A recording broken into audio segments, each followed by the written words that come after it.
Bonsoir les amis, j'espère que vous allez bien. C'est le Général Alligator, créateur de la mentalité Alligator.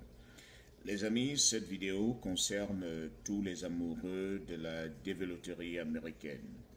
Alors comme vous le savez, nous sommes le 1er octobre. Octobre est le mois de la développerie et juste vous informer de la date du début de la développerie. Alors elle commencera le jeudi 16 octobre, ok? Jeudi 16 octobre et prendra fin début novembre. La date de la fin des inscriptions n'est pas encore déterminée, mais nous savons que ce sera, disons, ce sera en novembre. Ça prend souvent un mois pour jouer, donc ça peut être vers le 15 ou bien vers le 16 novembre, parce que ça prend souvent un mois. Alors, pour tous les amoureux de la développerie, c'est maintenant, c'est le moment de s'apprêter. Et il faut retenir que cette développerie sera un peu spéciale comparée aux autres développeries où on ne jouait pas avec le passeport. Le passeport n'était pas obligatoire. Et, mais cette fois-ci, je pense que le passeport devient une exigence et un passeport qui n'est pas en cours d'expiration, qui n'est pas encore expiré. Et la particularité avec cette développerie également, c'est que pour la toute première fois, elle sera payante, c'est-à-dire les inscriptions seront payantes et ce ne sera $1. Les inscriptions seront payantes et c'est $1 payé de manière électronique. Alors, qu'est-ce qu'on peut retenir également? Alors, les règles n'ont pas encore changé, c'est-à-dire pour ceux qui vont jouer, n'essayez pas de jouer deux fois.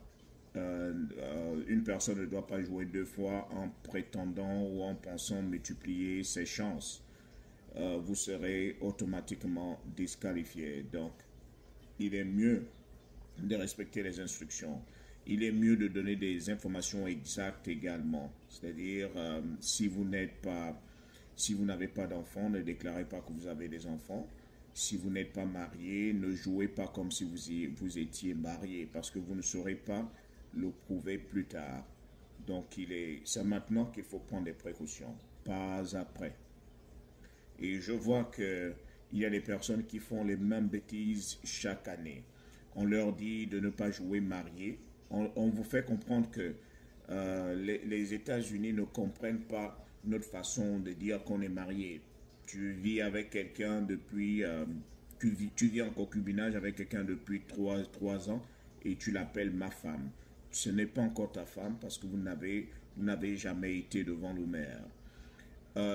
Tu as épousé quelqu'un de manière traditionnelle. C'est vrai que c'est ta femme, mais aux yeux de la loi américaine, vous n'êtes pas marié parce que la loi américaine ne reconnaît pas les mariages traditionnels. La loi américaine ne connaît que les mariages civils, si vous avez été devant le maire.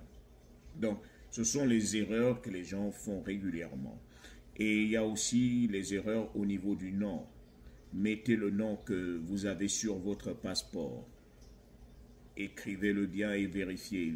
Vérifiez également vos emails.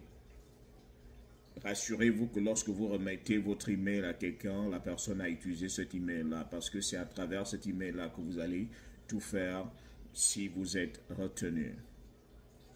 Et comme je le disais, mettez les informations qui vous concernent, les informations exactes, pas les informations futures.